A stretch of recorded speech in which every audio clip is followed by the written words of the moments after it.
everyone, welcome back to our channel and welcome to Joie's University. Before I proceed to my lecture today, I would like to thank everyone who never ceases to watch and share the videos that we have created, and we are so happy, we are so inspired knowing that in one way or another, these videos help you learn and study your modules and understand them amidst the pandemic.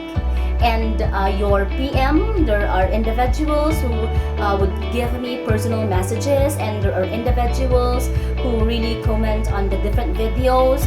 There are from Isabela, and there are also others from other parts of the Philippines and from other parts of the globe. We thank you so much, and I hope and we hope that you won't get tired of learning while listening and watching these videos.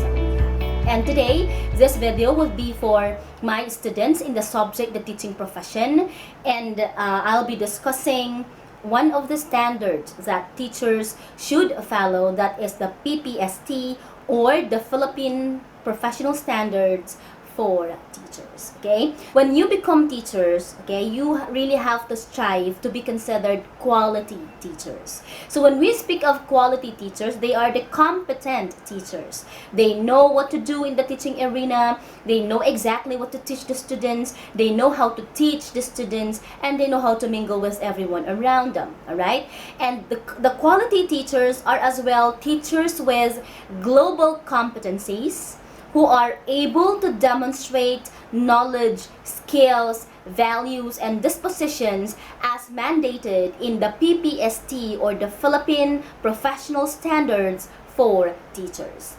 And that is what we are going to discuss today.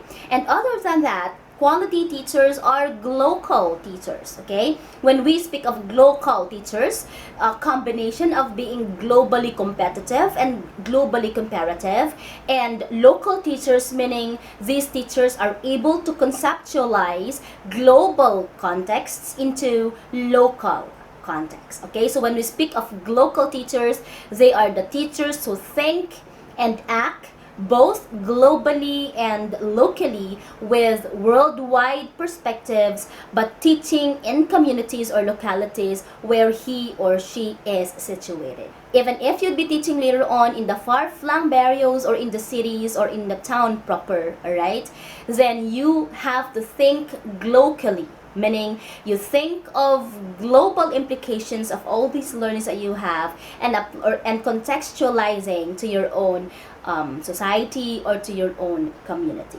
Now, let us start discussing the PPST.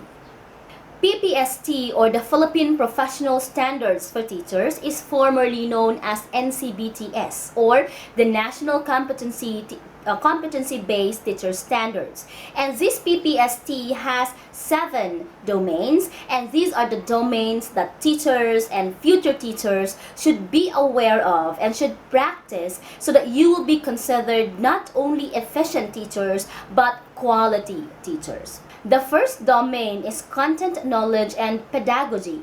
Second, learning environment, followed by diversity of learners, curriculum and planning, assessment and reporting, community linkages and professional engagement, and personal growth and professional development. So let us try to discuss all these 7 domains briefly. The first domain is content, knowledge, and pedagogy. Okay, and this content, knowledge, and pedagogy would mandate all the teachers to have mastery of the content knowledge.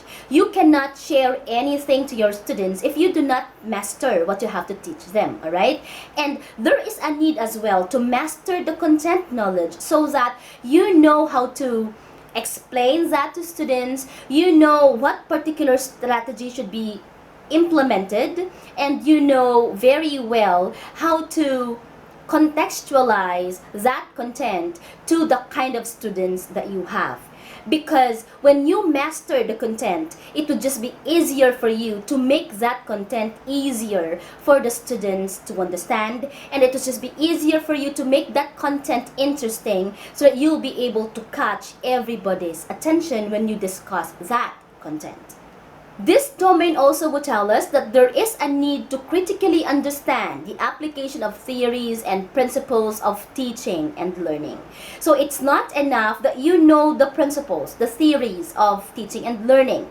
The most important thing here is that you know how to apply all these theories to real life. You know how to articulate these theories and these laws to the teaching and learning process, okay? Next one, you also have to display proficiency in mother tongue, Filipino, and English. So we are not only using Filipino and English as media of instruction in the basic education, but we are already having the mother tongue, or they call it the MTBMLE, or the mother tongue based multilingual education. So the teachers in the elementary, specifically grade K1 to grade 3, they are supposed to be using the mother tongue of the learners in discussing the content or the subjects in that particular year level.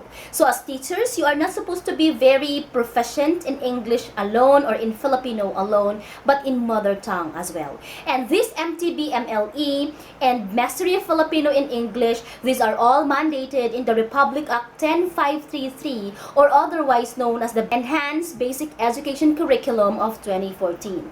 And this MTBMLE would tell us that learners would learn best when teachers would start from where the learners are and from what they already know, proceeding from the known to unknown. So this tells us that when you teach the students using the language that they are already aware of and the language that they understand, it would just be easier for them to understand the content. So in grade 1, when you would be teaching math using the language that they have in the classroom, an Ilocano for example, or Yogad for example, when you teach them math using the language that they are comfortable with, then it would just be easy for them to understand the concept and to apply these concepts to real life. That's the defining feature of MTB-MOE. And Domain 1 also would tell us that teachers should positively use ICT, or the information communication technology, especially now that we are in the pandemic and that blended learning is what we are doing, or asynchronous or synchronous learning is what we are implementing in our schools. There is really a need for teachers, regardless of age, to be aware of ICT and to positively use technology to teach students who are everywhere. And at the same time, you also have to use strategies to promote HOTS, or higher order thinking skills. Now, when you will be in the field, you will be encountering LOTS and HOTS. LOTS, or the higher order thinking skills, and HOTS, or the higher order thinking skills, okay? I'm not telling that you have to get away from the lower order thinking skills. It's just that you have to promote more higher order thinking skills. So you have to ask your students questions like why or how. You have to ask them to evaluate or to create something out of nothing. And when you are able to do that, alright, then you are already promoting higher order thinking skills. Give students activities like debates or argumentative discussions. Give them activities like project making or project-based instructions. And if you would use that, they would be able to be developed, especially their higher order thinking skills. The second domain is the learning environment. Okay, that's the second thing that you have to ensure. You have to ensure that the learning environment is really conducive to learning, or the learning environment contributes to students' learning and development. Okay, so the learner must feel safe and secure in that particular classroom, in the learning environment. They really have to be treated fairly, and that the teachers should implement sound classroom management skill. So the structure of the classroom must be conducive to learning, and the activities given to students should as well let students feel that they are they are loved, and that and that it's just okay for them to create mistakes or to commit mistakes, because from those mistakes they would be learning something. Okay, that is why teachers should encourage students to constructive classroom atmosphere where healthy competition would be promoted, where openness and self-expression would be encouraged at the same time. The third one is diversity of learners. And the learners in a certain classroom really are diverse because they come from different culture, from different family backgrounds. They have different traditions. They also have different intellectual capacity, and so they are diverse. An efficient and a quality teacher should make sure that he knows how to create unity amidst diversity. He should know how to make students feel welcome and accepted in a certain classroom. That is why it is the duty of the teacher to establish environments that are responsive to learners' diversity by means of demonstrating knowledge of differentiated teaching that suit students' diverse needs. So meaning, your students who are in A section, okay, are different from those who are in the lower section, and so the strategies that you'll be using should also be different. Even the learning plans that you will be implementing should be different. So, or you might be using the same learning plan for all the grade, for a certain grade level, but the strategy, the manner, the technique that you will be employing should be based then on the ability and the background of your students. Now, students are diverse, like what I said, because they have different backgrounds. Others come from rich families, others are not. Others come from the city, others are from the far-flung barrios. They also have their own disabilities. Others are fast learners, others are not. Others are intellectually challenged, but others are easily being bored when the teachers will be repeating the same thing over and over. They also have different giftedness, okay? They are gifted in different ways. Others are good in singing, like the multiple intelligences that you have, all right?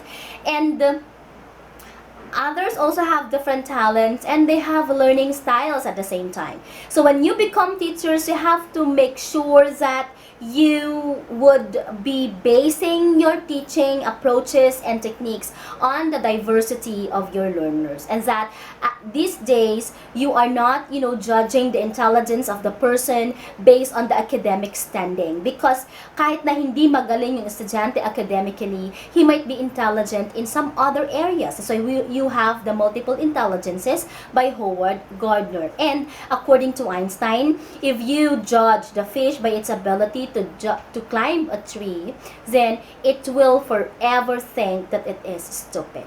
Okay, students might not be good in the academics, but they are good in other areas. So your job as teachers later on would be to know these potentials and to know these intelligences, so that you will be guided as to the manner of teaching and as to the strategy that you will be giving them. Next, curriculum and planning. So as teachers, you have to interact with national and local curriculum requirements, and that you also have to translate curriculum content into learning activities. So you must know how to understand the curriculum guide, the teacher's manual, and then you also have to know how to come up with a lesson plan. I'll be creating a video for lesson planning later. Okay, you can watch that video later on. And you also have to make sure that your learning plan is properly translated or applied in the classroom scenario. Okay? You also have to identify learning outcomes that are aligned with the learning competency. So that's why the teacher's curriculum guide is very important for you to study, because that guide would give you the different learning competencies of a particular grade level. And there is a need to master all those, so that when you craft your learning outcomes or your objectives, those objectives that you'll be crafting should be aligned with the learning competencies as mandated by DepEd or by CHED, alright? And at the same time, you can also ensure that your learning outcomes or are aligned with the competencies and that your activities are also aligned with this too. Okay? Kasi if not, if there is no alignment between and among outcomes, competencies, and activities, as well as the subject matter, then you will not be able, okay, to ensure 100% understanding sa mga estudyante mo. Now, let's try to differentiate learning competency and that of the learning outcome. So when you speak of the learning competency, you are referring to general statement that describes the desired knowledge, skills, and behaviors of a student graduating from a certain program or of the students in a certain year level. So it's a general statement of what you would want them to know, what you would want them to understand, what skill would you want them to acquire upon completing a certain program or a certain level.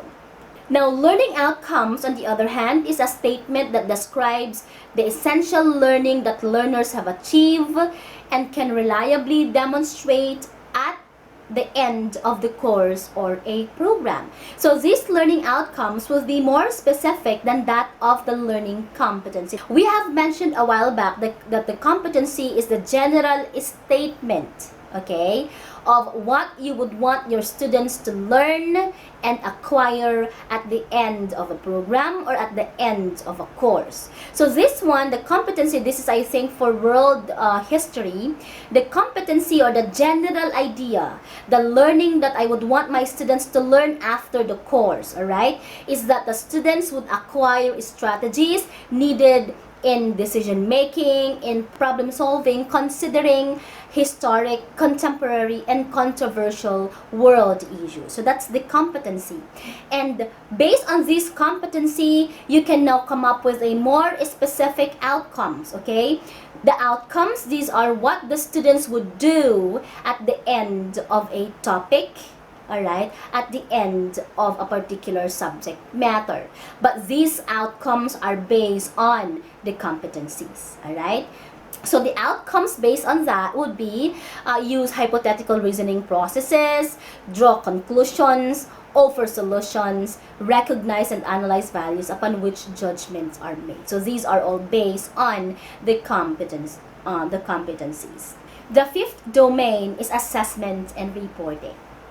So this applies variety of assessment tools in monitoring, evaluating, and documenting learners' needs, progress, and achievement. So we have the terms monitoring. You use assessment tools to monitor students' learning, to monitor students' understanding. You also make use of assessment tools to evaluate whether they have understood or not the content that you have given them, whether they have grasp the gist of what you have given them, and at the same time, assessment and reporting would help you document the needs of the learners as well as the progress that they have in your own subject area, okay?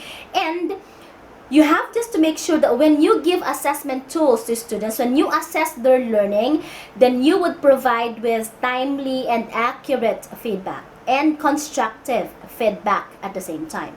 So make sure that your feedback is constructive so that the students will not become uninterested, or the students will not be hurt, or so that the students will not so that the students' curiosity will not be broken at the same time. So it must be constructive. So you have to give them the positive feedback first, and then you give them the negative ones, and then you end feedbacking with the positive feedback at the same time, so that students would listen to their strengths and at the same time would be listening to their weakness and the points that they have to strengthen or that they have to correct. Now, there are different kinds of assessment. You have a diagnostic assessment. This is usually given before the subject. A diagnostic assessment is given before teaching takes place, and this diagnostic assessment would identify students' current knowledge about the subject, about the content, their skills, and their capabilities at the same time. And this diagnostic assessment is also useful when you would want to clarify misconceptions before teaching would take place. We also have the formative assessment, and this is usually ungraded, and this one is given during discussion. Okay, this could be the question given to students if you would want to know if they are listening or not to your lecture, if they understand or not the content that is given them. And this is usually through question and answer, and they call it Socratic method. Now, the third one is the summative assessment, and this is usually given after instruction. This signifies competence that contributes to students' grade in a course, module, or level, or degree. These are usually graded, and examples of summative assessments will be the final exams, or the long quiz, or the performance task that you give them right after you have given them all the contents for that particular subject. The sixth domain is community linkages and professional engagement, and this would tell you that you have to establish very good school community partnership because you are part of the community, so you have to work well with the people in your community. And this one also responds to opportunities that link teaching and learning in the classroom to the experience of the community. So there are also times when students are asked to visit different places in the locality, or to visit the marketplace for that matter, because it's there where they could get an experience, an authentic experience that are related to your subject matter. And the domain 6 also would help us promote professional and harmonious relationship with the wider community, not just with the people in the school, not just with our students and their parents, but in everyone within the community. The seventh domain is the personal growth and professional development, and this one tells us that you have to maintain qualities that uphold the dignity of teaching, and that you have to exhibit high personal regard for the teaching profession. Meaning, alright, you've got to be proud na teacher ka, you have to be proud that you are part of student success, and you have to be proud that you are in the teaching profession, right? And so that you would be respected and you would be honored by the people around you. You also have to make sure that you are dignified, okay? You talk well, you dress well, you act well, and that you do not do immoral things, and that you can be considered epitome of model of values and of morals, okay? So you have to show your students that you are worthy of such respect and of such honor. You have to refrain from doing things which would dampen your dignity, which would dampen your honor as as teachers. And the seventh domain would also tell us that you should never stop from studying, from learning, because a teacher is always a student, and for teachers to give something new to students, teachers should update himself professionally and personally. So those are the 7 domains of PPST, and the PPST also would give us the 4 stages, the 4 career stages for professional teachers. The stage 1, or beginning teachers, okay? You will be considered a beginning teacher if you have gained the qualification recognized for entry in the teaching profession, meaning you have passed the LET and you are already teaching in a certain school. The second career stage is proficient teachers, okay? And proficient teachers are professionally independent in the application of skills vital to the teaching and learning process. Maybe you've been teaching for like 5 years or more, and that you are very much aware of the different principles, the different theories of teaching, and that you know exactly how to apply all of those to the teaching and learning process. You can already independently apply those skills to the process, and you can independently apply those skills, those vital skills, to your students, to your classroom, that would promote quality teaching and learning process. Career stage 3, or highly proficient teachers, on the other hand, consistently display a high level of performance in their teaching practice, meaning you can teach without looking at your notes now. You already master everything in your field of specialization. You are also good in researches for that matter. You never stop studying. You equip yourselves with everything that you have to know and everything that you have to do as a master teacher siguro. Then the last one, stage 4 is distinguished teachers. Okay? Ito na yung pinakamataas na level, at kapag ikaw ay distinguished teacher, then you embody the highest standard for teaching, grounded in global best practices, and that you exhibit exceptional capability to improve your own teaching practice and that of others. So meaning, in this particular stage, you might be a doctor already in education, marami ka na sigurong mga nagawang mga researches, published sa mga different referee journals, and that you already know how to help others improve their teaching at the same time. So those are the different career stages for professional teachers according to the PPST. At this time, please visit your CLMS account for your intake. Goodbye. See you next time.